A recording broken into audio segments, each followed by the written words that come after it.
Hello everyone and welcome to the Magic Kingdom. I thought today would be a good day to come here because after all the announcements of D23 over the past weekend, I wanted to come take a look at some of the areas that were talked about and some of the areas that weren't, and just kind of have a little recap and take a look at some of the things that might be coming to this park in the next couple of years. So come along with us and let's go hang out in the Magic Kingdom. Look at this. The meet and greet for Mickey and Minnie, 100 minutes. Wow. It is a very busy morning in the Magic Kingdom. Park opened about 30 minutes ago and everybody's on Main Street getting all their photos and hanging out by the castle. Very crowded here in the hub.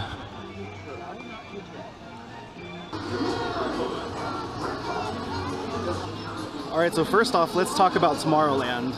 Tomorrowland got no love whatsoever at D23, with the exception of Tron, and we didn't even get a firm announcement date for the opening of Tron. They just said spring 2023, which means we've still got 6, potentially 7 months until that ride opens. I was really hoping it'd be open by the end of the year, but what that also means is that the train won't be open until spring of 2023 at the earliest, even though it's been testing, because they have to finish the track that goes through Tron in order for the train to open back up. So that's kind of a big disappointment also. But I love Tomorrowland, and I really wish they would have announced like a revamp to one of the shows or the rides here, or just like a general kind of updated theming, but nothing like that. So I think they're just banking on Tron to kind of lift this whole land up a little bit. The train keeps on rolling through the future, right by 2 of my favorite spots.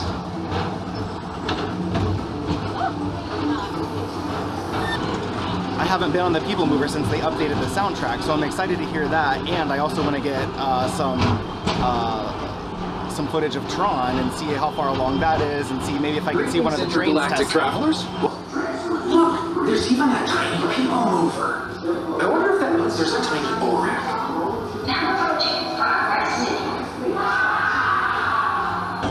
Now approaching Tomorrowland Speedway and Tron Lightcycle Run. I love a good circuit, and these are 2 of the best tracks in the cosmos for a bit of light, speedy competition. Thank you.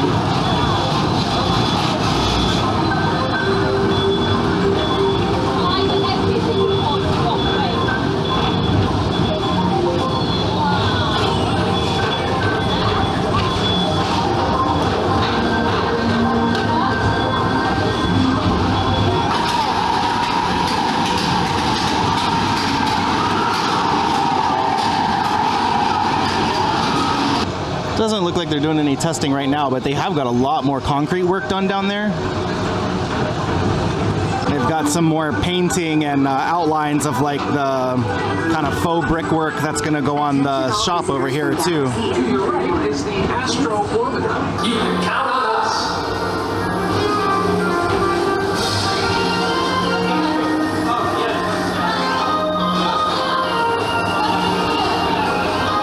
That was a pretty good look at Tron from the Peoplemover there, but I saw when I was up there that Space Mountain was only a 20-minute wait, so I'm gonna go get in line and do that.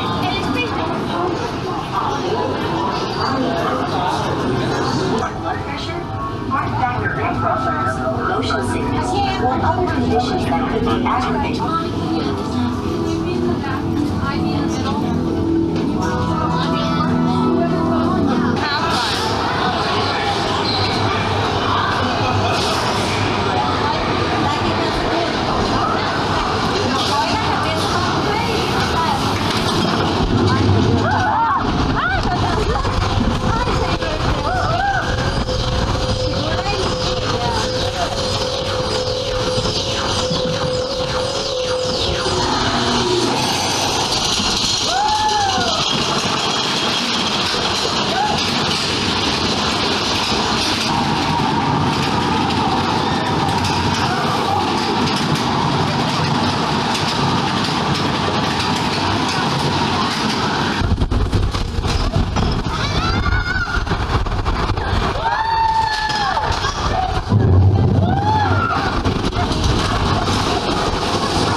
love Space Mountain. It's a great ride, but it really is starting to show its age. It's not smooth at all, and I wish that they would have announced like a refurbishment of Space Mountain, or even something just as simple as like the Hyperspace Mountain overlay or something like that that could kind of breathe new life into that ride. That would have been really great. And similarly, I wish they would have said something about the Tomorrowland Speedway. Putting electric cars on that ride would be awesome. It would really bring today's future into the park instead of yesterday's future. I feel like Tomorrowland is still a little bit stuck in the past, in like the early to mid 90s, and just a couple of little things in that area would really bring it, you know, into a modern future, or what a modern future would look like. The Voyage of the Little Mermaid is only 10 minutes. And if it's only 10 minutes, I have to do it, right? Can't walk by a ride that only has a 10-minute wait. I think I said it last time I was on this ride that it says 10 minutes because it just takes that long to walk through the queue. There might not even be a line inside, but the queue is just so long that they just post 10 minutes because that's what it's going to take to get there. Oh man, Ursula took Ariel's voice and I was working too hard sorting Ariel's human stuff.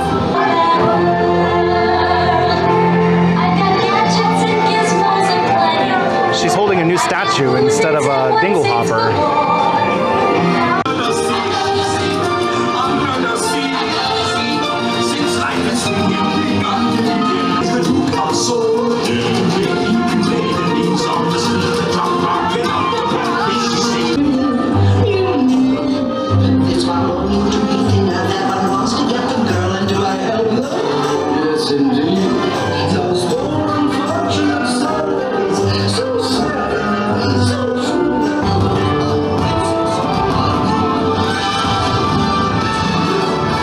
Over here in New Fantasyland, I really wish they would consider putting in the Beauty and the Beast ride they have over in Tokyo.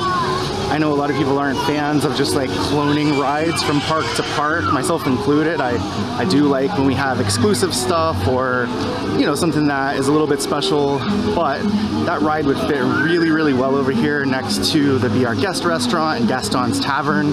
I think it would be a great fit for that ride here, and something to, you know, bring a little bit more of the princess kind of theme they have back here, because they've got Ariel and Belle over here, but only the one kind of princess ride. So I'd like to see something like that too, maybe in the future. They could probably just carve out a little space over here behind these restrooms beside Gaston's Tavern, expand this little walkway over here, and it'd be a perfect area for that ride. But something that was announced was that the Hatbox Ghost is coming to the Haunted Mansion here in the Magic Kingdom. And I am so excited to see that, especially like a newer kind of revamped version of it. So let's go ride the Haunted Mansion now and see if we can spot where they might put the Hatbox Ghost.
looks like the Hatbox Ghost is going to go in the graveyard scene.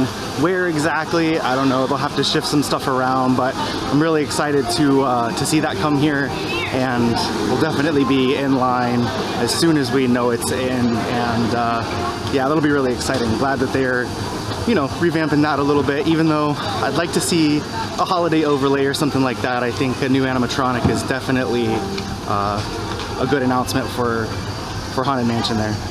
One of the comments on one of my last videos mentioned that Tom Sawyer Island would be a great place for like an entire Princess and the Frog, Tiana themed kind of land in and of itself.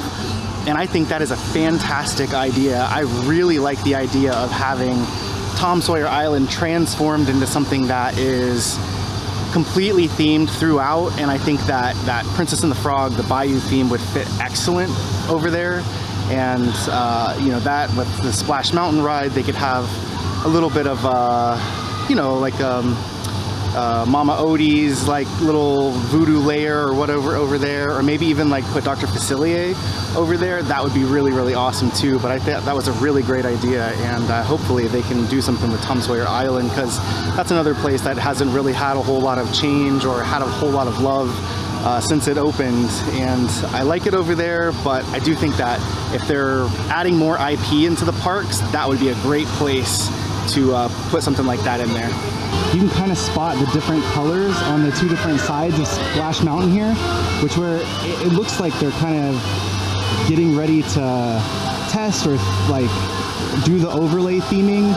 Maybe they're trying out different colors, but the colors are distinctly different on the left-hand side and the right-hand side here, so that's kind of interesting to see.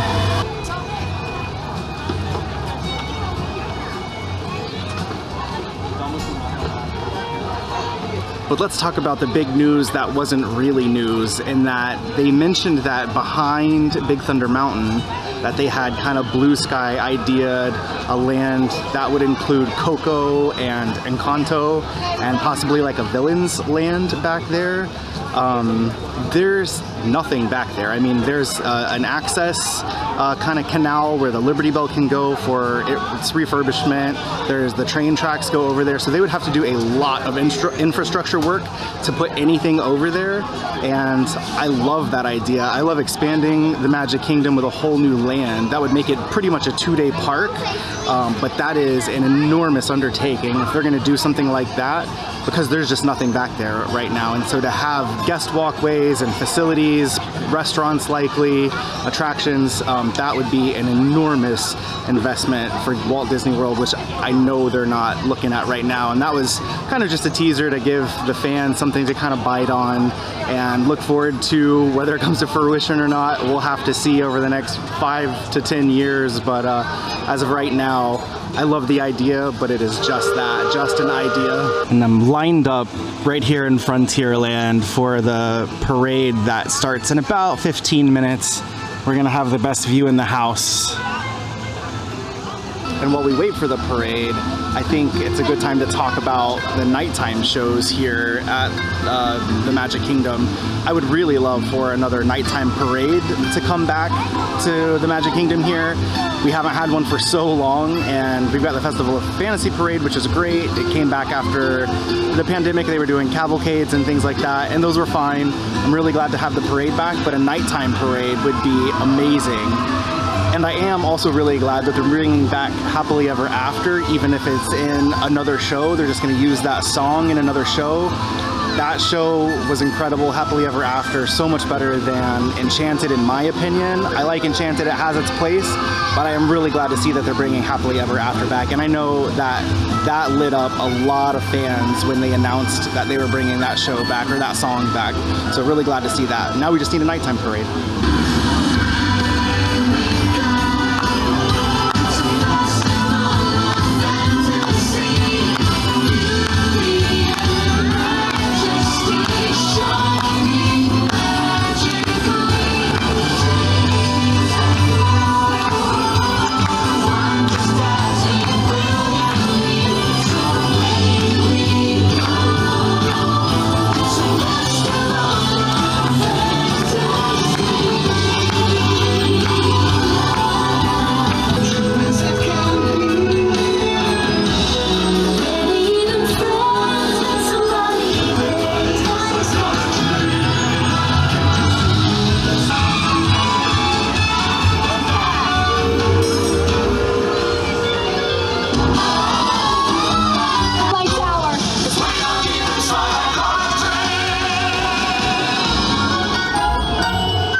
coming through into Adventureland. Personally, I feel like this land is just fine the way it is. We've got Pirates, we have Jungle Cruise, and we've got Skipper Canteen. I think all of those are really solid, and I don't know that we need to do too much to Frontierland or Adventureland, but it would be kind of interesting to see what they would do here, if anything. I mean, they've got, you know, some Pirates of the Caribbean, the Johnny Depp stuff in the ride, but other IPs, I mean, I don't know what they could add here, so not surprising they didn't announce anything here, but I don't think they really need to do anything with Adventureland. I like it. I feel like if there's anything to be done in Adventureland, it would be here at the Swiss Family Robinson Treehouse, but I don't know what they would do with it. I mean, I guess they could theme it like Tarzan or something like that, but I don't know if it's necessary. But I haven't done it in a little while, so let's go walk through that.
Also, the 50th celebration will be ending at the end of March of next year.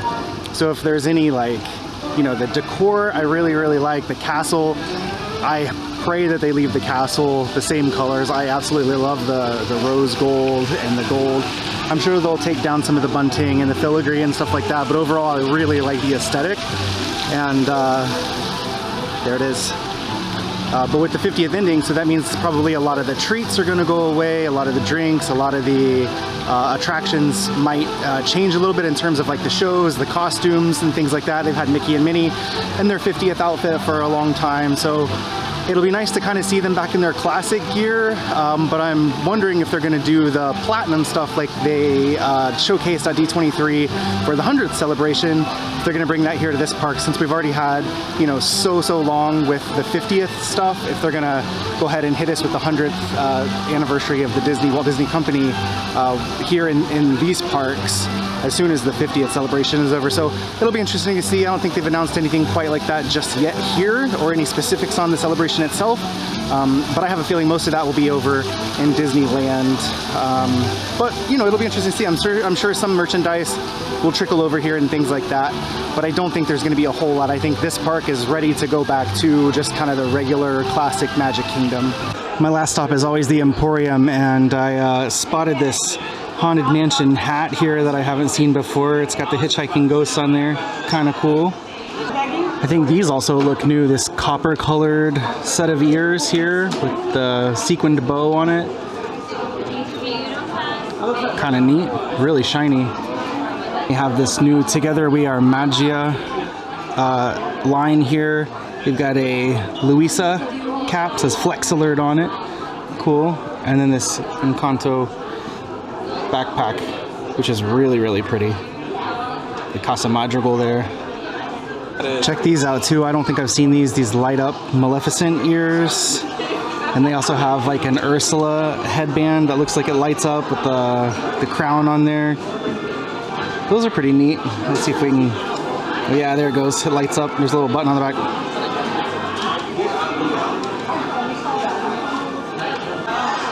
And then there's this Ursula tank. And then a Hades hat. That's going to do it for us today on our little tour of the Magic Kingdom, kind of recapping the D23 announcements. Let me know what you think. Were you excited by anything they announced? Were you disappointed by anything they did or didn't announce? And what are you looking forward to most? For me, I think I'm looking forward to the Hatbox Ghost the most, just because that Haunted Mansion is one of my all-time favorite rides, and to have something new in there that's really, really cool and exciting to me. And I also did want to mention, before we sign off today, that in 2 weeks, we'll be on the Disney Wish. We've had this trip planned for about a year. I am so excited. So look forward to all of our videos coming out from the Disney Wish. And be sure to subscribe if you haven't, so you don't miss those. Hit that notification bell and give this video a like. Thanks guys for watching. We'll see you next time.